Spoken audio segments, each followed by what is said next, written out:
Hi everyone, it's Imogen from Red Wing Solutions. I said I'd answer your questions in the thread. It's gone 7:30. It's just one of those times of the year, isn't it? We're not really sure what the time of the day is or what the day of the week is. But I said I'd go live, and I said I would answer your questions. Some of them are so detailed, I thought I could best do them justice if, rather than I sit and do them live as a Q&A and type in my response, if I actually did a live Q&A. So you should be able to take part in this broadcast just by posting any comments. There is a little bit of a lag, but I will be able to see them if you've got any questions in this crazy time that we're now living. But anyway, first of all, more important than anything else is Happy New Year. Happy 2021. I wonder how long we're going to end up putting 2020 when we do the date. I think I kind of nailed it last year. I was quite good at it really quickly. So a couple of questions have already come in. So the reason why I said I would come and talk to you this evening is because we heard, I think a little before 6:30, that they decided all London primary schools won't reopen, will remain closed after the holiday. There is a lot, I guess, that can still happen between now and Monday. There's a lot that can happen on Monday. It wouldn't surprise me if you didn't open your nurseries, your pre-schools on Monday morning, your clubs, and find that by Monday afternoon a decision has been made that you should remain closed. Nothing has, if anything 2020 has taught us, is that nothing is impossible. We can't say that won't happen now we've lived through 2020, because everything that we thought perhaps wouldn't happen has now happened. And so who's to say that they won't decide late on Monday what's going to happen for Tuesday? We are still, albeit I think I am a bit confused, we are still Friday tea time, Friday night. So we could get news and developments over the weekend. Either way, like we say about the teachers, I do feel for everyone who is in the sector who should be still on holiday until 7:30 Monday morning, but isn't, because you're fielding calls from your employees, probably from your parents. You're having to make decisions about your setting, not with all the information, and doing that before you return on Monday. So you do have, my support, and as you can see, we're here despite us also being on holiday, supporting you. So somebody's already asked, do we think early years will close too? Wouldn't surprise me in the least. I do think it's hard to justify, isn't it, how a 4-year-old can't attend year R in a primary school in London, but a 4-year-old can attend a PVI setting in London. I don't really understand how they can make that differentiation. So it wouldn't surprise me at all. Now, if you were forced to close, and there can be lots of reasons why you will be forced to close. You could be closed because, like what happened when we had the first lockdown at the end of March, beginning of April, you were told to close. That can be a reason to close. But also you can have a situation where you're forced to close or forced to not reopen because you don't have sufficient staff numbers to meet your ratios. So that could be a reason why you are unable to open as planned, because you do not have the staff to cover that. And if the staff are off because of coronavirus, then the way we understand it is that you could furlough those staff. It sounds really loose, doesn't it? And it sounds like it's a very vague reason if they are off because of coronavirus. Because there can be lots of reasons why that's true. It could be that they've got coronavirus. It could be because they're self-isolating. It could be because they have no childcare.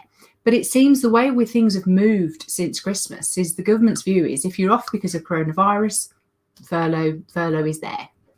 So furlough is an option. But like we've said right from 17th of April, you can't guarantee, obviously, that you will be able to furlough all of your workforce because of public funding. You can only furlough and claim for the gap. So you've got to obviously bear that in mind. What will it cost you to furlough your workforce if you're unable to open? Should you be remaining open, as the primary schools are, for vulnerable children, for key worker and vulnerable children? What would it do if you were unable to open because you didn't have the staff numbers, but you have parents who are in key roles or critical roles expecting childcare. What will that do to your relationship? What will it do to your relationship with your parents if you decided to close rather than open? What would that mean for relationships? Would people expect refunds? With regard to your funded children, what will the local authority say? Will they take the view that times are strange and, you know, your decisions are taken, you know, decisions that they might well take in your shoes? Or will they take a harder line and decide that you have to return funding you've already received, or you might well be penalised in some ways for not offering the service and the hours that you are designed to give, or you've said you will provide. So there's lots of considerations, but furlough is an option to Abby. Yes, it is. Yes, it wouldn't surprise me if term didn't get delayed, whether that's between now and Monday morning or even on Monday itself. Nothing would surprise me right now. Sarah asks, we have a staff member who said she doesn't wish to come back. She claims that she's got long COVID, but no evidence has been given of a positive test. She's been advised to get a sick certificate. Well, she's not going to get that unless, you know, the doctor has been seeing her for some time. I mean, people who've had COVID back sort of in the spring are obviously on long-term sick, and we've got to think a few of them within our clients, and they are getting forms to say that obviously they're still suffering the effects of. They don't actually ever say long COVID, I don't think. I think it's just the name that that's being bandied around in terms of, I don't think there is such a thing in medical terms.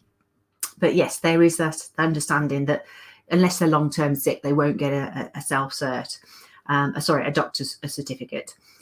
She's been advised to do that because obviously it'd be SSP.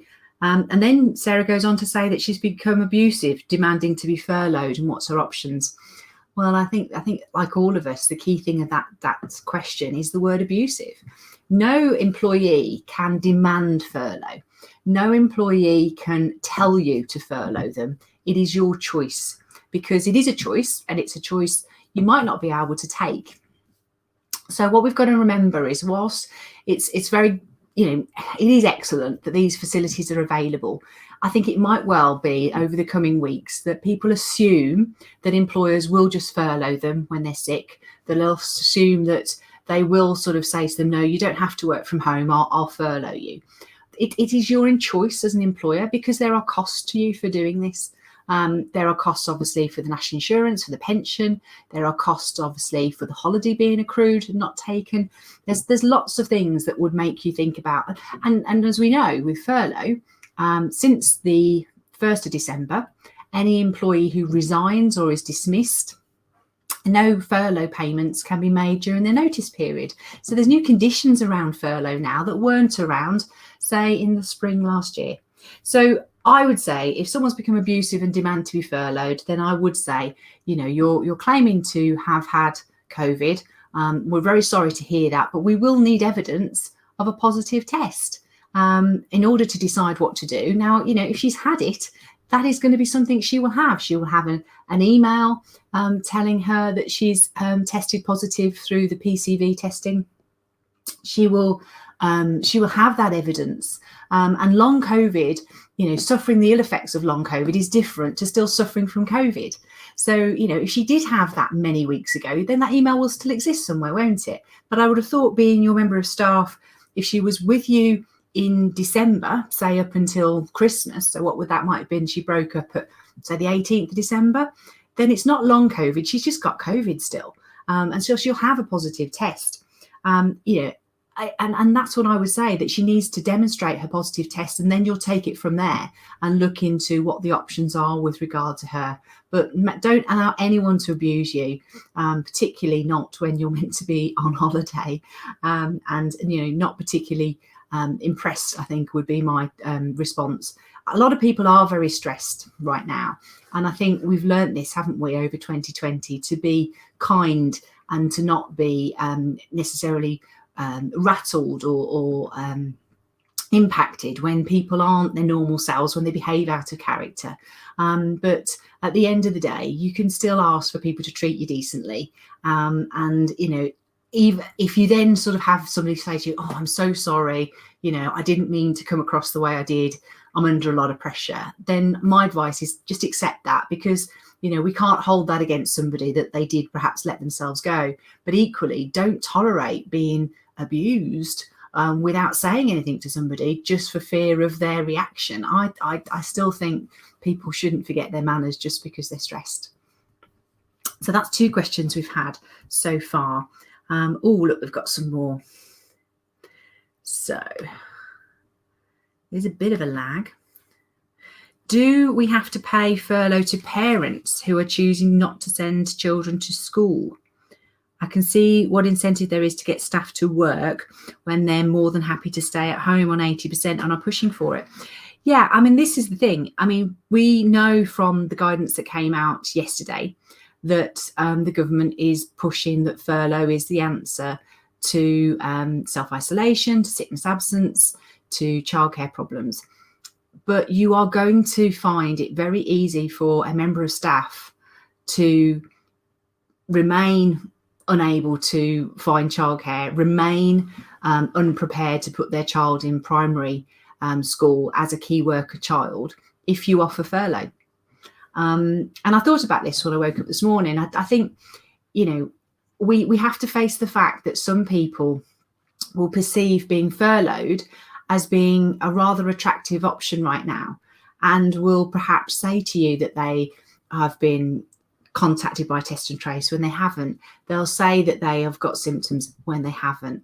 They might say they've got problems with their school when they haven't, because they would rather be furloughed. And I have some sympathy for that. As I say, I think the world is a little bit odd and crazy right now, isn't it? And, I can understand people thinking, I would just rather just keep my front door locked and my car on the drive. My husband's car is still covered in ice, and snow, and he hasn't been out in it for days and days.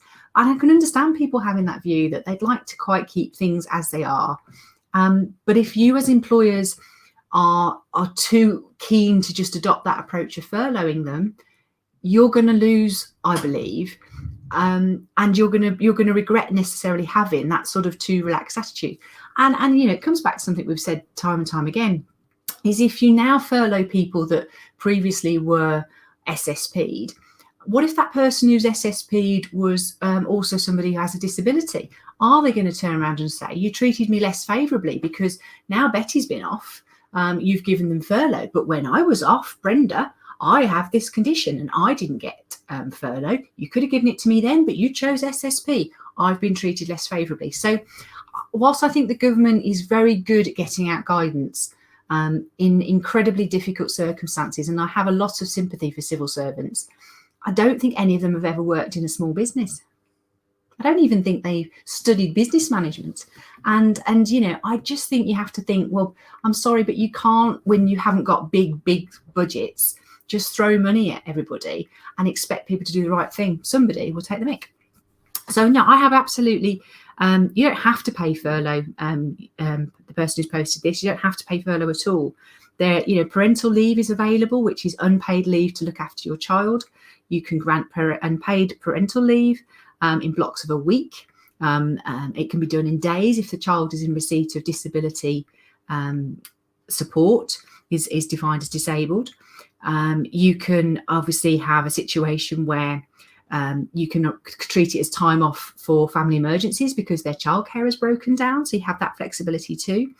And you're absolutely right. It is an incentive, isn't it, to say, I don't want to get my child a space at school. I don't want to have that question with the head because my child will get anxious. I mean, I heard a great one. It was quite a while ago, actually. It was somebody we know whose child didn't go to school in the summer for the last 6 weeks because nobody in her friendship group was going to be in on the days that she was in because they'd split the year into bubbles. Crackers, isn't it? How people would not send their child to school because of that reason. And that child was 15 as well. Yeah, I know who you mean. You mean staff. She sent me an email saying positive result in her daughter's name. Well, then that's not her, is it? So, yeah, if you've got, I think that might be Sarah's responding to that because I can't see your names.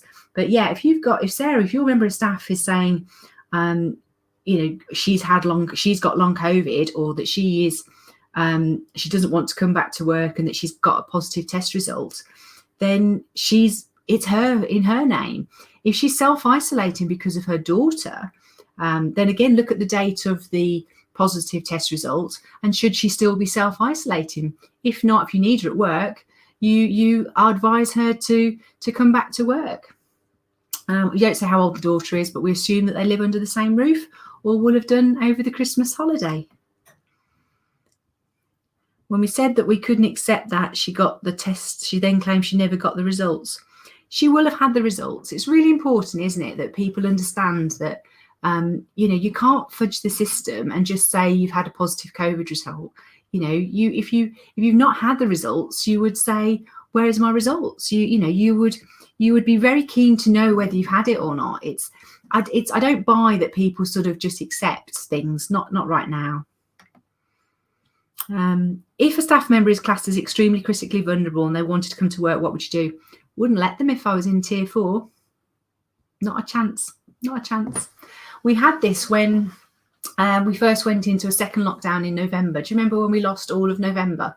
And they said all of the clinically extremely vulnerable people would get an email or a letter from the Department of Health and Social Care. And we had people then saying, oh, yeah, I've got this letter, I've got this email, but hang on, I'm not interested in that. I want to come to work. And one of our clients spoke to, I'm going to have a drink. One of our clients spoke to their insurers, and their insurers were of the view that, if you've got a letter, you should be off. Coming to work when you've got a letter. No, we won't insure them. They're not insured. You're not insured. Don't have them back. And it's very clear in the guidance. If you're in tier 4, the clinically extremely vulnerable, the CV, should not be going to work. And again, that again gives rise to the question of, if you've got somebody who you know is CEV, do you furlough them? Because obviously if they are CV, the chances are they may have a condition that would be deemed a disability, and therefore furloughing them would be to would not run the risk that you treat them less favourably than someone else without that condition. Have we got any other questions? Oh, yes, we have. There is a little bit of a lag, but it's not too bad. Schools are now forcing full-time attendance of key worker. Is this allowed? I have a part-time staff member that only needs 2 or 3 days, doesn't want to put their children at risk for any further length of time. I think heads will absolutely try to discourage. And as I say, I've got huge sympathy for the heads. When the news broke on the 17th that they were going to have to do all the testing and stuff, I had massive sympathy. That was 2:30 in the afternoon, just before schools closed for the holiday, and they were basically told, sod your holiday. So I have a lot of time for heads, but I think they are going to basically make it very difficult for people who they perhaps do not value in the same way they do their, intensive care doctor as a secondary sort of key worker. It's very clear in the guidance that I've seen that, day nursery staff, preschool staff, childminders are key workers. You're being asked to remain open. So, I would imagine that, you might have to argue the case with some heads on behalf of your employee that, she's a key worker. She doesn't work full time. So no, she's not going to need a 30-hour week attendance for her child. She's going to attend on the day she is. But what the parent can do is book her in and go when she needs to. What's the school going to do? Say, well, I'm sorry, because you weren't here yesterday afternoon, you can't come this morning. They're just trying to put her off. And I think you put your foot down and the parent, you give your member of staff who's trying their hardest every support which you can to help them to achieve that. Yep, guys, his updated guidance read pregnant staff over 28 weeks should work from home or socially distance, not possible in early years. Yeah, we were stressed beyond belief by this a few days ago now. The guidance, again, 2 sets of guidance. We've got the early years guidance that was written on the 30th, and we've got the general employers guidance written on the 23rd. Both of them now take the view that if you've got a pregnant member of staff then they should work from home if possible. Now, we can't say that there are no jobs in early years that you can't do from home, because there are. But there are very, very small number of jobs in early years that can be done from home. The vast majority of jobs in early years are probably parent-facing and child-facing. So you have to do the maternity risk assessment. We've updated our maternity risk assessments. I've done new versions for January, taking on board the latest Royal College of Obstetrics guidance and gynecologists, and the latest guidance, obviously, from the 2 documents I've just referred to. And yeah, the guidance is, if you can, you should work from home. And you should, after week 28, your 3rd trimester, then social distancing isn't just a good to have, it's an essential. It's really, really important that people stay 2 meters apart from their workers, whether it be in a corridor, whether it be in a room, whether it be anything that where they might come into contact. They're still not answering the question because this guidance, I don't think the early years one or the non-early years one answers the question of, are we safe being around babies from 6 months up to 4 years old? Are we safe? Are there a risk of transmission to those people that would mean that you should be wearing PPE, or that you should socially distance from those people? And as I said the other day, a child is not going to be somebody you can social distance from. So is a woman going to feel that she's at risk? We haven't got to the bottom of some of the questions we have about pregnancy, but I fear that we are going to have to look at whether those people who are pregnant, who we can't keep safe, if in your own mind can't keep them safe, what we do with regard to them being in work. And we're asking a few questions on a few other pages with some employment barristers about things called maternity suspension and obviously the furlough question. But maternity suspension is 100% full pay. And I can see a lot of people asking for that to happen, and I can see a lot of pregnant women citing Section 100 of the Employment Rights Act, which is, I ain't going to go to work or ain't going to stay at work if I don't think you can keep me safe. So it's such, the pregnant thing's a real worry. As I say, I think more than any other sector I've ever come across, you have more pregnancies per square foot, and I really worry that the guidance was just not written with small businesses in mind, and definitely not nurseries. So it's a worry. So yeah, everyone who's got pregnant staff, watch this space, because we're asking questions about maternity suspension. We're asking questions about furlough. Could 100% furlough be treated as 100% as the same way as maternity suspension, because the woman is no less worse off, but yet the employer is able to obviously reclaim some of it. We're asking questions obviously about whose judgment has to be. Does it have to be the mother's, or does it have to be occupational health? Because again, the guidance talks about occupational health. Well, small businesses often don't access occupational health because you're talking about additional costs. And I'm not going to send any of my clients off to get an occupational health appointment right now for a pregnant member of staff if they're going to only be told, well, yeah, they shouldn't be in work, because we all can all work that out. It's what can we do to keep them in work? What adjustments could we make? I was reading an interesting article earlier that said that, because things of the numbers have got so bad, that maybe the social distancing has to increase so that it's not 2 meters, that it's further. Maybe we have to look at whether we're wearing face coverings of a certain standard.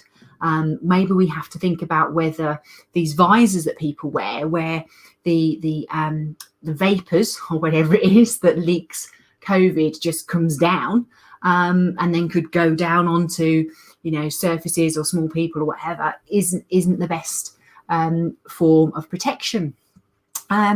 Whether we should wear face coverings when we're moving about at work, whether we should wear face coverings with the children. There's lots of things that I think that may well change over the coming weeks whilst we just carry on struggling through this pandemic.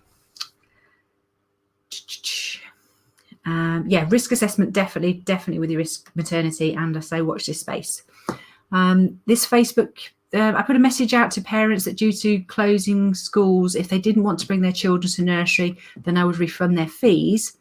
Who do I furlough first? I mean, if you can only furlough some people, then you, as we had before, if we cast our minds back to last spring, you do have to think about whether you can justify the choices you've made with regard to furlough. And obviously, at the time, there was the perception that it was perhaps a negative thing to be furloughed. Right now, it might well be seen as a positive thing by the person who's furloughed. And so they're not likely to claim or criticise. But the staff who are obviously asked to work may well be very disgruntled that they are not being treated in the same way as someone else. So, if you did furlough your staff, because obviously they have no desire to send their children into school, then I would definitely treat that as furlough at 80%, no more. And that they were obviously, it would be something that would be reviewed, perhaps weekly, not because with COVID, with furlough at the beginning, it was a 3-week arrangement, wasn't it? Whereas now, obviously, it can be much shorter a period. So I wouldn't be sort of, committing that you were going to be providing them with furlough throughout any period their child wasn't in school. I'd want to keep it nice and tight. Is it fair? I mean, fairness is very subjective in those considerations, isn't it? Because the staff member who doesn't have children may well absolutely think it's fair that their friend who has children is off with the children. But however, when they then see pictures of that member of staff having the best life ever on social media, they might not feel quite so the same about it. I think I would want to necessarily explain to the staff the decisions you've taken, and I would want to explain to your staff that your decisions obviously are today's and may not be tomorrow's or next week's or the week after's, so that nothing is cast in stone, and that you might rotate or change, and that you do expect people who are off because of childcare reasons to find alternative childcare, and not assume that you will carry on furloughing them for them to have time off with their children, because I just don't think that is good HR. Hearing noises, folks. The boys are watching Aston Villa play Man United, so if it goes well, I should imagine we'll hear even in the back end of the house. Right. What's the next one? Can we ask pregnant women to start her maternity leave? That's a really good question. I wish you could see the names of the people who it is that's posting these questions. I bet I'll see you all at the end. I bet it will come up when I won't learn how to work this software. Yes, you can ask. No, you can't ask a woman to start her maternity leave is the answer. A woman has to give you the dates that she's going to start her maternity leave when she gets a MAPB1. And that's about week 25. So if a woman, and right now we know that some midwives and consultants are not giving their MAPB1s out as promptly as they should.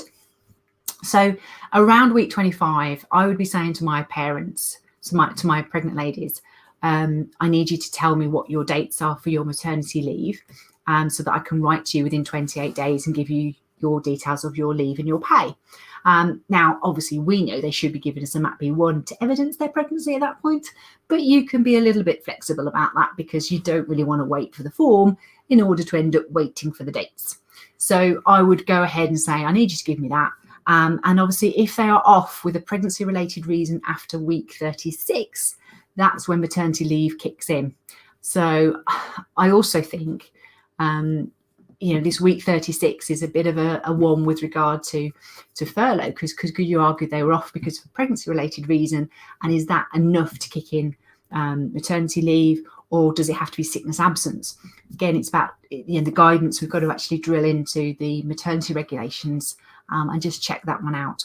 But yes, you can't ask a woman to start her maternity leave. You can encourage, but she ultimately has the right to tell you when she starts it, and she has to tell you that around week 25, and you have to go back to her and confirm all those details within 28 days. Can I add that none of my staff with school children have asked to be furloughed, and they're all putting their children into school so far, and that's great, and that's where the children should be. I mean we can't. we can't argue that, you know, COVID is doing crazy things, and the numbers are crazily high, and it is very, very scary. But, you know, in a school environment, those key worker children will get a better, you know, experience of normality than if they stay at home. And, you know, I guess if you've got primary age children, going to school and having, you know, lessons taught by a teacher is going to be better than being off school and feeling that perhaps, you know, when will this ever end, and how are they going to be feeling? So I'm sure children, you know, very, very flexible and very adaptable, and they will love to go back to school, even if it's just to see, you know, just to get back into routine and normality. They might well say, well, they don't want to because their best friend isn't a key worker child. But, you know, this is the reality of work, isn't it? You sometimes have to do things you don't want to do.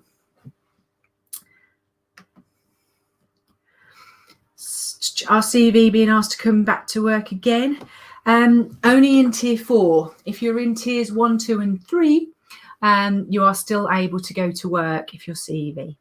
I'm in tier 3, which is why obviously we were smug when we were in tier 2. I don't think we're smug now in tier 3, but we're still in 3. Staff's children's school closed. Staff's children's school is closed. Staff have no childcare, so can't work. Can they be put on furlough? Have ratios been changed to be flexible for us throughout the new tiers? Don't believe so. Somebody might know differently, but I don't believe so. And I don't believe that, you know, with regard to ratios, I think you can't, again, discount the fact that it's tied into your insurance as to what you do and how you do it. You do really want to operate unsafely under any circumstances if it can be avoided. Yes, furlough can be used if you haven't got the staff to open safely. I think that's been the case, obviously, prior to Christmas, when we had situations where you could have, you know, a number of staff self-isolating, and a number of staff perhaps sick with COVID with positive test results. And you've got other staff who perhaps aren't contacts of those people who are positive. And you ended up having to close the whole setting and furlough the staff because it wouldn't have been fair to treat people differently because of their different circumstances. And I don't believe it's any differently now. And as I say, I think the guidance that came out yesterday kind of encouraged that childcare is a reason to furlough, and they are being furloughed because of coronavirus. So, yeah, I can see that happening because of that. But, yeah, I'd be interested to know if anyone's got any views on whether ratios have been relaxed. Should we send a survey out to staff for an update of the situation? i.e., have they got school-age children? Is that school open? Are there alternative arrangements available? Have they been asked to a shield? Is there any reason they believe shouldn't be in work? I don't want to do it again and create more problems by spurring them on thinking up more problems. What would I do? I think, unlike the lockdown, where, you know, we definitely encouraged, didn't we, after, you know, it wasn't over within 3 weeks, and we were off and off and off until June, weren't we, and July. I think we did survey the staff to check in on their well-being and to ask them questions and what have you. I'd say in this situation, given that you've recently been together, I think I would be encouraging perhaps you to get in touch with your staff, is to say to them that if anyone's got any questions, you know, I will be available to take calls between, you know, I don't know, 4 and 6 on Sunday or whatever it is, so that people who, you know, do feel that they want to have a chat about their situation have got someone to go to. I mean, I would imagine your staff know that they can email you at any time. And the reason why many of you are here tonight is because your staff are already emailing you or texting you or Facebook messaging you and saying what's happening, and to share with them what's happening in their world and share with you what's happening in their world. I think we should assume, and I think I would assume as an employer myself, that my staff have took care of arrangements knowing that they need to be at work to work their contracted hours.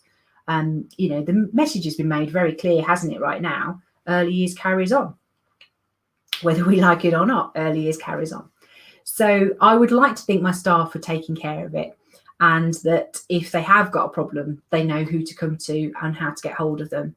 And I think if I wouldn't be doing a survey right now, I think you will perhaps make them feel like there are options that you don't want them to assume they can have. It's a question of on a basis of what you come back with, what you come to me with, what you say you need, then we'll look at it. But I don't think you want to give people the option to, force you to close if it's not your then decision to close. It should be your decision, looking at what you've got in front of you, that you decide we can't do this or we can't do that.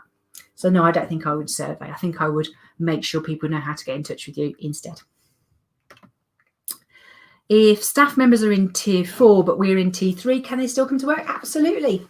One of the reasons in tier 4 that you can leave the house is because you have to go to work, because your work can't be done at home. And obviously it's considered to be a reasonable excuse to be out and about. We're not being told don't use public transport or anything like that at this time. Obviously it's got the proper precautions that you have to take, but no, there's no reason why people in tier 4 can't come to tier 3 in order to go to work. Right, I think that's the last question. Well, that was a bit of fun, wasn't it? As I say, I haven't used this software before, but I'm jolly glad I did. And I'm jolly glad that you were able to take part. It was a bit different, wasn't it? I'm not sure how you find out who it is that's posted these questions, but I will work out how to do it. I probably have to pay for something.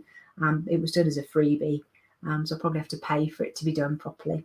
But there you go. A bit of a different, wasn't it? So anyway, I wish you all, and sincerely wish you, a happy new year.